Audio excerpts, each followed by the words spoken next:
సంకల్పం ప్రశ్నిస్తుంది. ఎవరిని ప్రశ్నిస్తుందంటే మన తెలంగాణ ముఖ్యమంత్రి వారిని. ఎందుకంటే అవినీతి అధికారుల వల్ల తెలంగాణలో కాంగ్రెస్ పాలనకు చెడ్డ పేరు వస్తుంది. ఆల్రెడీ వచ్చింది. మీరు అనుకుంటున్నారు, మీరు చాలా నెగ్లెక్ట్ చేస్తున్నారు సోషల్ మీడియాను. ప్రభుత్వ అధికారిక మాధ్యమాల ద్వారా మాలాంటి జర్నలిస్టులు అందరి గురించి మాట్లాడలేదు. ఎన్నో సమస్యల గురించి ఎన్నో ఫిర్యాదు చేస్తున్నారు.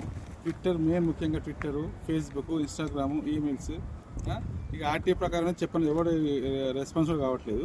ముఖ్యమంత్రి గారు, మీ పాలన మొత్తం ప్రస్తుతం వరకు ఈ రోజు వరకు కూడా ఎలా ఉందంటే అస్తవ్యస్తంగా ఉంది. దానికి కారణం అవినీతి ప్రభుత్వ అధికారులు, అన్ని శాఖలు.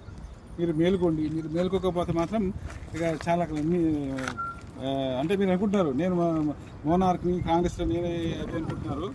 ఇలాంటి అంటే ఎంతోమంది మహానుభావులు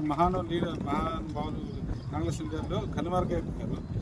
దయచేసి మీరు కొంచెం ఆలోచించండి. మీకు ఎన్నోసార్లు చెప్పాము, అయినా మీలో మార్పు రావట్లేదు.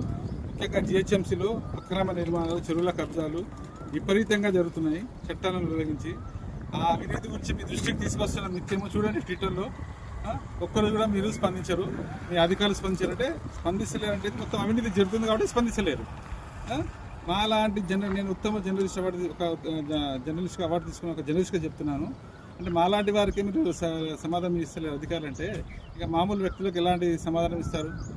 కాబట్టి అవినీతిని అంతం చేయాలని మీరు అన్నారు. అవినీతి అంతా రేవంత్ పొందమని, కానీ అంత జీరో అయిపోయింది. అది ఇప్పుడైనా కళ్ళు తెరవండి, నిద్ర నుంచి లేవండి. మీరు చాలు, ఇక అన్నీ అయిపోయాయి. ఇప్పుడు ఏంటి మన మిస్ వాళ్ళు అవి ఇవన్నీ అయిపోయినాయి. ప్రజల మీద దృష్టి పెట్టండి, ప్రజాపాలన మీద దృష్టి పెట్టండి.